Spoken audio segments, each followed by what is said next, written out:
और चलिए अब आपको सीधा लिए चलते हैं हिमाचल के मंडी में, जहां पर प्रधानमंत्री नरेंद्र मोदी जनसभा को संबोधित कर रहे हैं। हम सब आपके बहुत बहुत आभारी हैं।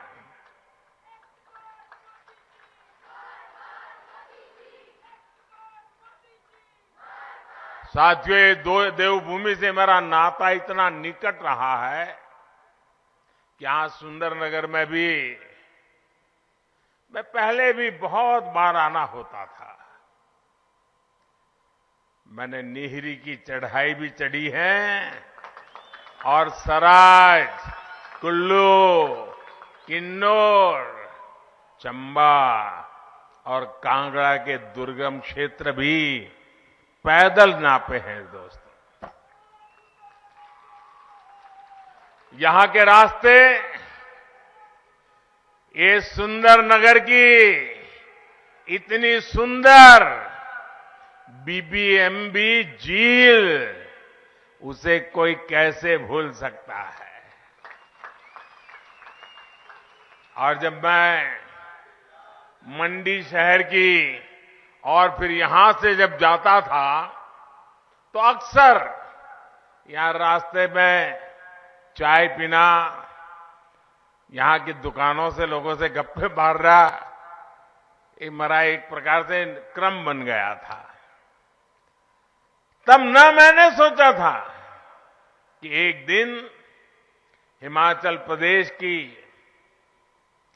देश की सेवा का मौका मिलेगा, आप सबके आशीर्वाद से मिलेगा और सुंदरनगर के मेरे पुराने सभी साथी, उनको भी वो पुरानी बातें याद करते होंगे तो आश्चर्य होता होगा।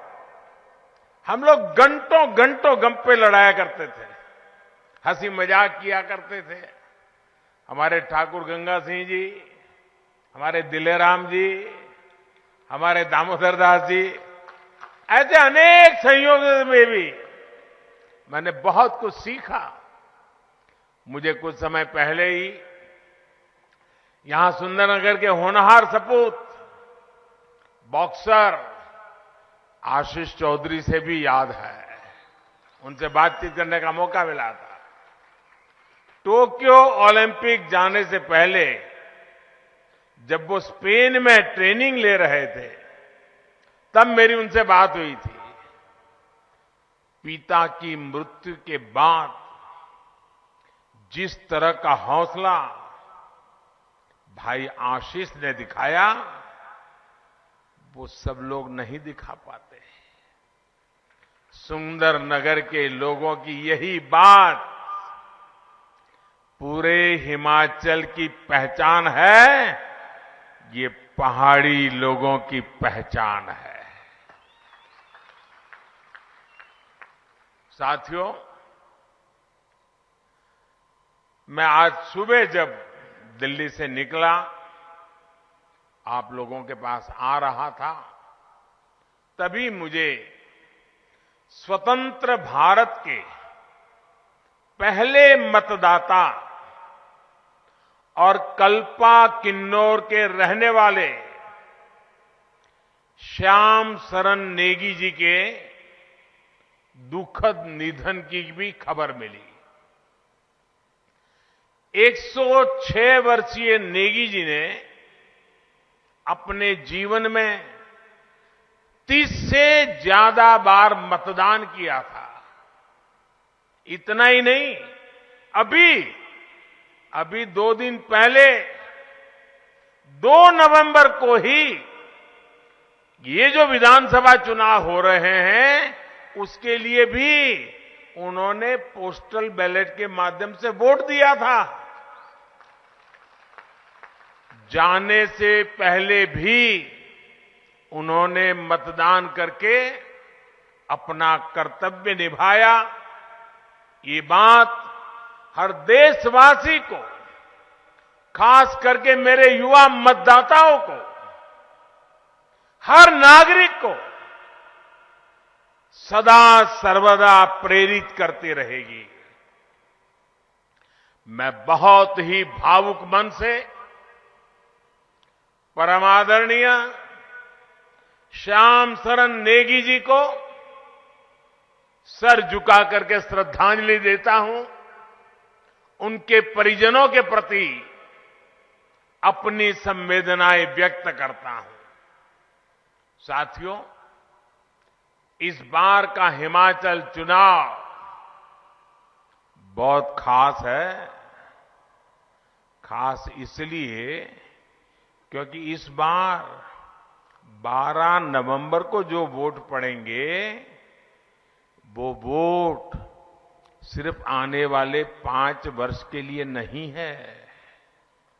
इस बार 12 नवंबर को पड़ने वाला एक एक वोट हिमाचल के अगले 25 साल की विकास यात्रा तय करेगा।